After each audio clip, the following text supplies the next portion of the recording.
Hello, my name is Martin Ward, and I teach Chinese and Japanese translation at the University of Leeds. I'm also a professional translator, and I'm the translator of the three-volume series of Insights into Japanese Imperialism.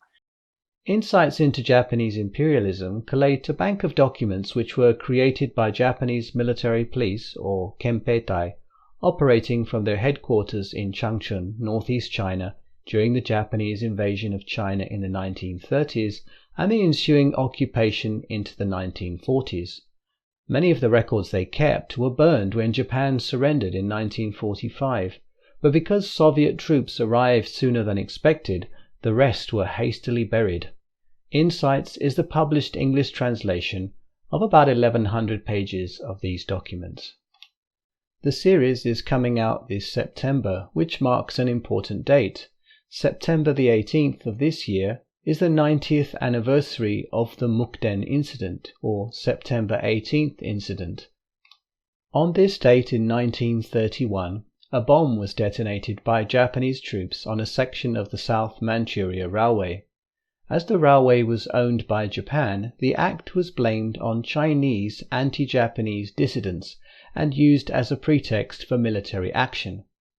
There was little evidence for these claims, but regardless, the Japanese invasion of Manchuria began. By February 1932, official Chinese resistance ceased and the puppet state of Manchukuo was created. The 3 volumes of Insights continue to track the events of the war, mainly between 1937 and 1945, when the Japanese Empire waged an all-out war against the Republic of China, by the paper trail it left behind, tracking population changes, logistics, status reports, newspaper reports, and censorship of correspondence seen to contravene acceptability in the heightened wartime intensity and dissidence. One of the notable events of the war it covers is the occupation and massacre of Nanjing. Here's an extract from a newspaper article written on the Nanjing General Offensive. I then proceeded to Shaguan, where I found huge piles of rifles and ammunition discarded on the roads by the wharfs by Chinese soldiers when they fled across or up the Yangtze, and you couldn't walk on the roads because of all the bullets and grenades strewn everywhere. Inside the houses was the same, and particularly conspicuous were the discarded military uniforms, so that it was clear that they had all changed into civilian clothes and escaped.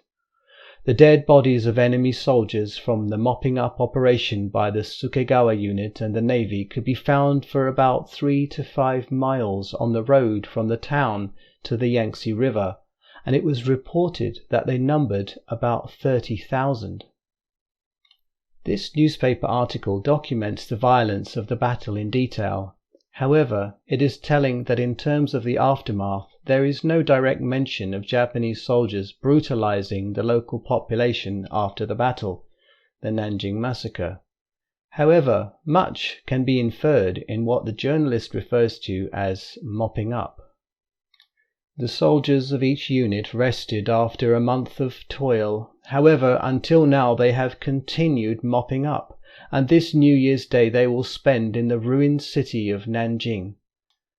However, a different comment also says this: Japanese soldiers in Nanjing have raped tens of thousands of women, and among them even 12-year-old girls were raped.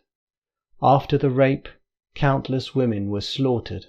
This is truly inhuman cruelty. These documents present unquestionable proof of Japanese atrocities. This was the initial impetus for their public release, but they also provide a wider look into the period, depicting life under occupation, as well as documenting unrest and dissidence. I hope this video has given you an introduction to the contents of this series, and that you can also begin to see that one of its strengths is how a really detailed view of how the war was perceived and experienced on different sides can be built up based on the different fragments. Thanks for listening, and hope to see you again next time.